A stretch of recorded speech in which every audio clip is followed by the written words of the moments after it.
बिस्मिल्लाहिर्रहमानिर्रहीम। ख्याल टीवी के मौजूद ख़वातीन और हज़रात, अस्सलाम वालेकुम वरहमतुल्लाहि वबरकातुहू।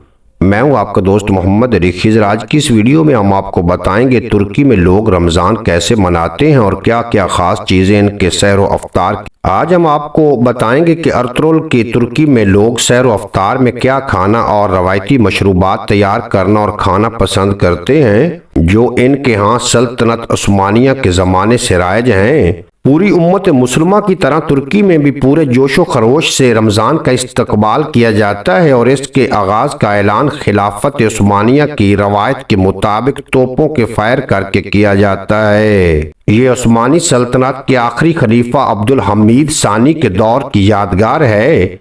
यहाँ अफ्तार में हर दस्तरखान की जीनत पीता रोटी होती है। ये बड़ी मेहनत से बनने वाली गोल रोटी या नान है, जिसमें बगलावे की तरह परतें होती हैं और ये अफ्तार का लाजमी जो समझी जाती है। इसको लेने के लिए नान भाइयों के यहाँ लोगों की तवील कतारें देखने में आती हैं। ये खास रोटी रमजान में ही खाई और बनाई जाती है। इसका बनाना खासा मेहनत तलब और वक्त तलब काम है, इसीलिए शायद ये सिर्फ रमजान के लिए ही मखसूस है। इसके आटे को चीनी, दूध, तेल और अंडों से गूंदा जाता है। इसके ऊपर खसूसी अमेज़ा शिफा लगाया जाता है जो रोटी को सुनहरी चमक देता है। इसके ऊपर तिल और कलवंजी डाल दी जाती है। ये रोटी सहर और अफ्तार दोनों में खाई जाती है। दूसरी अहम चीज खजूर है। ग़िज़ायत से भरपूर ये जदोई मेवा अफ्तार का अहम तरीन हिस्सा है। सुन्नत रसूल सल्लल्लाहु अलैहि वसल्लम के मुताबिक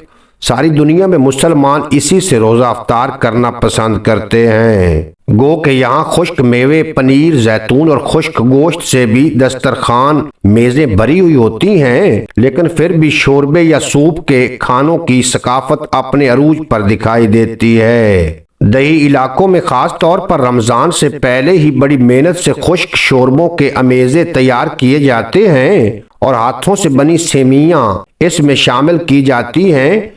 इसमें तारीख का पहला इंस्टेंट सोप तुर्की का मशहूर तरखाना इसमें अहम किरदार अदा करता है। दूसरे अनोखे और ताज़ा दम कर देने वाले शोरबों की तरह जो दही पर मबनी होते हैं और ठंडे या गर्म पेश किए जाते हैं, और इनमें सबसे मशहूर यैला है। इसकी हर खित्ते में अपनी इकसाम और अपने नाम हैं, जिनमें सबसे ज्यादा पसंद किए जाने वाले अबैक, युआलमा और अगमाल हैं। फ्रूट चाट और शरबत भी उस्मानी दौर से जारी रवायत में से एक रवायत है। कुदरती जड़ी बूटियों से बनने वाले ताज़ा मशरूबात जैसे इमली, शातूत, कंदस और गुलाब समेत कई मशरूबात यहाँ की खसूसियात हैं। गुलाच एक मीठा है जो रमजान में खसूसन तैयार किया जाता है। मक्की के खुश्क निशास्ते आटे और पानी की परतों पर मुश्तमिल दूध और अरक गुलाब में भगोया जाता है।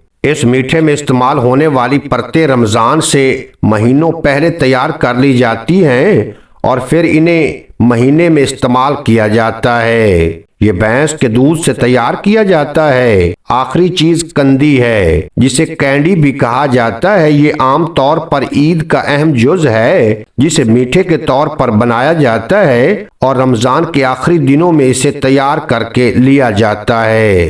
तुर्की की एक खास बात यह है कि यहाँ के सदर रजब उर्दुगान अक्सर रमजान के महीने में तुर्की के गरीब इलाकों में अपनी अहलिया के साथ अचानक बगैर किसी प्रोटोकॉल के किसी भी घर पर दस्तक दे देते हैं और इनके साथ कभी सहरी और कभी अफ्तार करते हैं। लोग इनकी इस आदत को बहुत सराहते हैं और इनकी बहुत कदर करते हैं। उम्मीद है आज की ये मुख्तसर वीडियो आपको पसंद आएगी। अगर वीडियो पसंद आई हो तो चैनल को सब्सक्राइब फरमाएं और बेल नोटिफिकेशन को प्रेस करें, ताकि मुस्तकबिल में अपलोड होने वाली तमाम वीडियो बर वक्त आप तक पहुंचती रहें।